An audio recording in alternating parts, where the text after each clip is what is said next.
Feeling okay today? Ready to dive into this video with me? Have you ever felt someone pushing their beliefs onto your family, despite your clear refusals? This story follows a young mom facing religious pressure from her dad's girlfriend and how she set boundaries to protect her child. Join me on this journey with calm, empathy, and a touch of courage to say no at the right moment. Hey, listener, you're about to enter a story where family ties and personal beliefs clash over the upbringing of a child. I'm Emily, 26, a nurse in Portland, Oregon, raised without religion by my dad, David, who broke from his Catholic roots after a crisis of faith. My husband, Mark, 28, a software engineer, shares my choice to raise our son free of dogma. But my dad's girlfriend of 6 years, Linda, 52, a devout Christian, is stirring tension with her growing insistence on faith. What began as gentle nudges is becoming a battle over our boundaries, threatening the peace of our growing family. I grew up in a home where religion was a ghost, not a guide. Dad, now 55, was once a devout Catholic, but a betrayal by his church details he never fully shared left him disillusioned. He raised me with love, not scripture, teaching me to question, not obey. At 26, I'm a practical dreamer. My nursing career fueled by empathy, not divine calling. Mark and I met 4 years ago at a hiking meetup, bonding over coffee and a shared skepticism of dogma. He's my rock logical, kind, a coder who builds apps by day and our future by night. We married 2 years ago, vowing to raise any kids with open minds, free to choose their beliefs. Our son, Noah, arrived 9 months ago, a joyful spark who's reshaped our world. Mark and I agreed early, no religion for Noah, just values kindness, curiosity, honesty. My dad supported us, his own faith long gone, but Linda, his girlfriend, was a wild card. She's warm, a retired librarian with a knack for baking, but her Christianity runs deep. Church every Sunday, Bible quotes in casual chat. When I first met her 6 years ago, she was subtle, mentioning faith's comfort but respecting my stance. To each their own, she'd say, and I appreciated her restraint, even if her cross necklace gleamed a bit too brightly. Things shifted when I got pregnant. Linda's gentle hints turned into a mission. At my baby shower, she gifted a silver cross mobile for Noah's crib, her smile tight when I thanked her politely, but set it aside. Baptism's a beautiful start, she'd say over coffee, her tone light but pointed. It's protection, Emily, for his soul. I'd nod, deflecting we're keeping things open for now, but her persistence grew. She'd text articles about raising godly children, leave prayer books at Dad's house for me to borrow.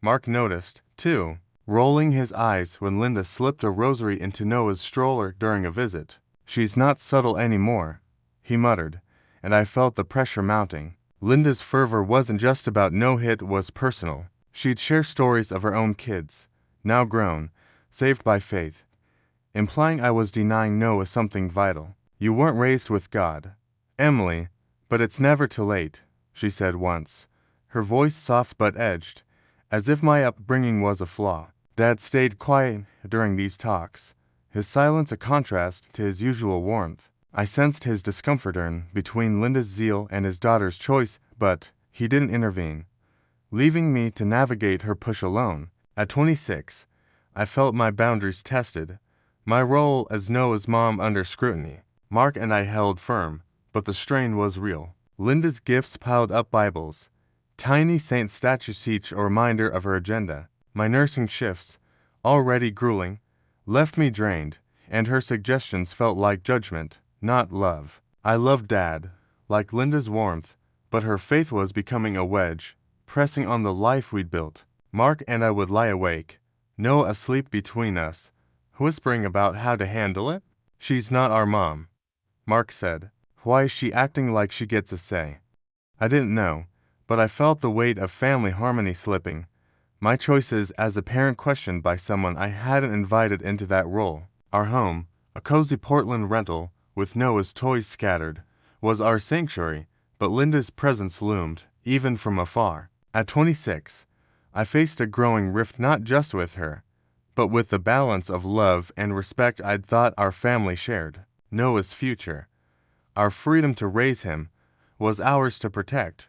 But Linda's crusade was testing that resolve, and I wasn't sure how long I could stay diplomatic. Listener, Emily's parenting choices are under fire as Linda's faith pushes boundaries. Can she hold her ground without fracturing family ties? Stay with Metha's stories about to dig into the cost of defending your values against those you love. Emily's resolve to raise her son Noah without religion was under siege from Linda, her dad's devout girlfriend. At 26, a nurse in Portland, Oregon, Emily and her husband Mark, 28, a software engineer, had built a life free of dogma, a choice rooted in Emily's secular upbringing and her dad David's own rejection of Catholicism. Linda, 52, had been subtly pushing faith for years, but her zeal intensified during Emily's pregnancy, with gifts of crosses and pleas for baptism. Emily tolerated it to keep family peace, but Linda's relentless pressure was eroding her boundaries,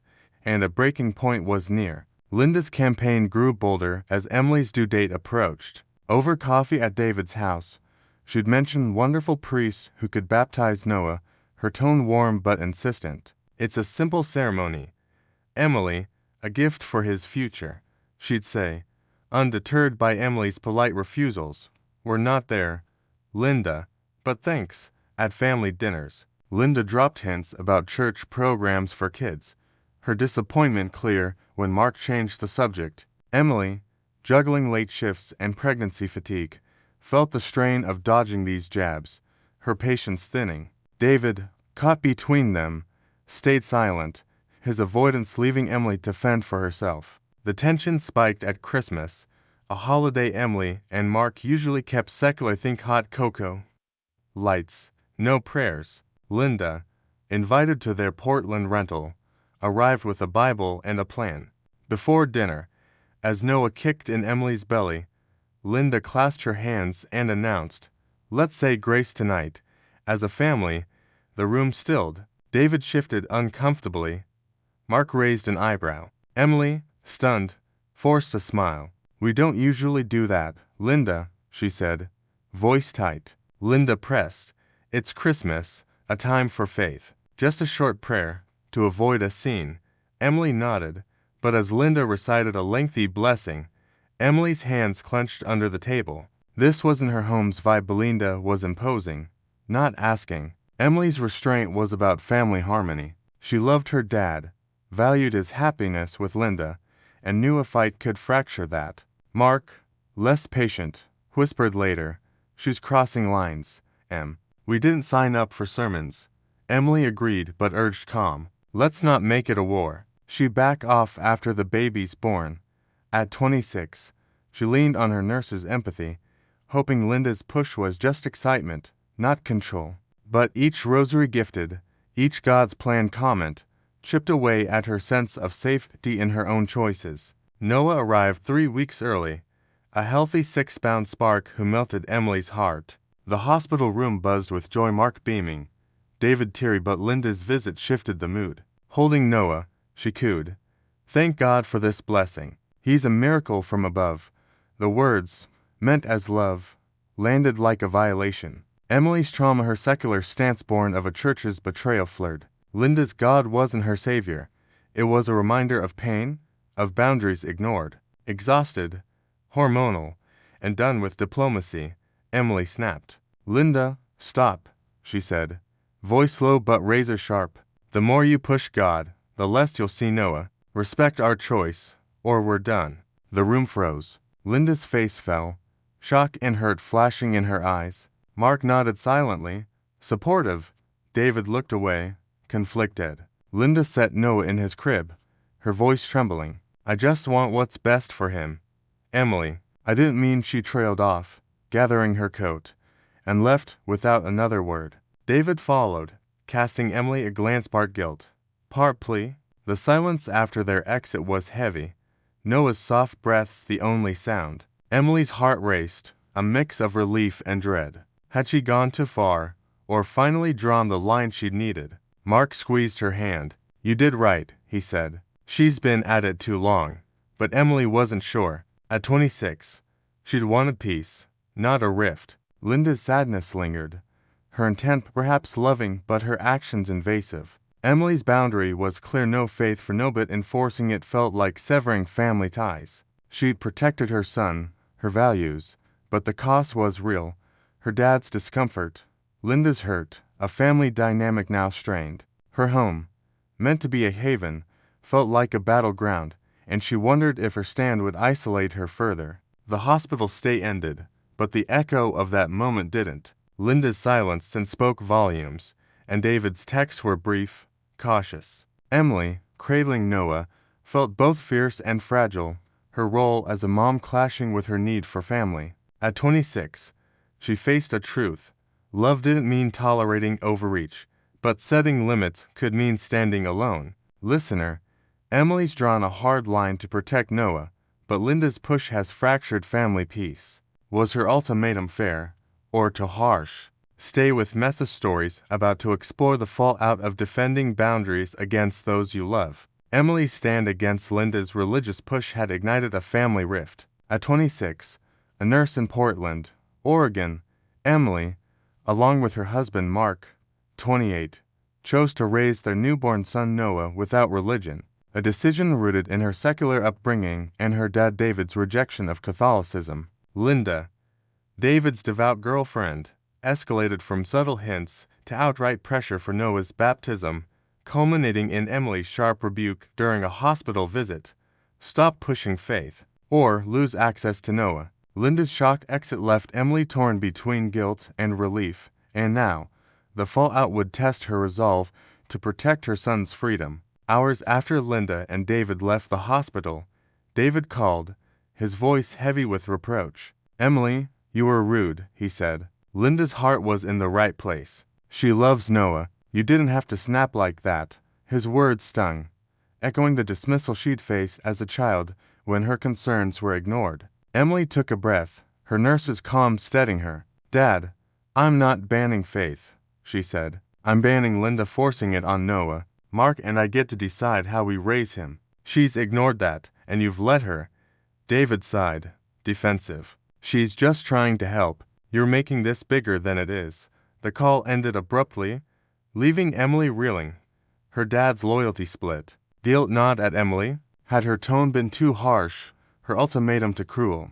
Linda's hurt expression haunted her. She wasn't a villain, just misguided. At 26, Emily wanted family unity, not a feud, especially with her dad, whose quiet support had shaped her. But the relief was undeniable. For months, Linda's crosses, prayers, and baptism pleas had chipped away at Emily's autonomy, each God's blessing a jab at her and Mark's choices. Standing up, even harshly, reclaimed her voice, her right to parent Noah free of dogma. The hospital room, with Noah's tiny breaths, felt like a reclaimed space, a line drawn for her son's sake. Emily and Mark talked late into the night, Noah cradled between them. "I hate how this went down," Emily admitted, "but I couldn't keep swallowing it." Mark, ever her anchor, nodded. "You set a boundary? That's not wrong. Linda's not evil, but she's not Noah's mom. You are." They weighed the future. Cutting Linda off felt extreme. She was David's partner, part of their family's fabric. But her overreach couldn't continue, they decided. Linda could see Noah, but only if she respected their no-religion stance. No more Bibles, no more God talk. If she pushed again, visits would stop. It was a firm but fair line, a chance for peace without surrender. The decision brought clarity, but not ease. David's texts grew sparse, tinged with strain, and Linda's silence spoke of lingering hurt. Emily felt the weight of their disapproval, the risk of alienating her dad. Yet, at 26, she knew this was bigger than family harmony. It was about Noah's right to grow up free, to choose his beliefs without pressure. Her own childhood, shaped by her dad's break from faith, taught her that freedom was worth fighting for. She wouldn't let guilt or Linda's good intentions erase that for her son. In her journal, Emily poured her heart into a letter for Noah, to read one day, "My sweet boy, I hope you grow up with the freedom to think, to question, to say no even to the biggest voices in your life." Your dad and I fought for that, not because we don't love family, but because we love you more. Be brave. Be you. The words anchored her, a promise to Noah and herself. At 26, she stood at a crossroads, her family fractured, but her resolve firm, knowing boundaries weren't walls, but shields for her son's future. So, listener, thanks for staying. Emily's drawn a line for Noah, but it's cost her family peace. Was her stand too sharp, or was it the only way to protect her son? What would you do when love clashes with control? Share below when listening, and if you're facing pressure to bend, remember, your child's freedom starts with your courage to say no.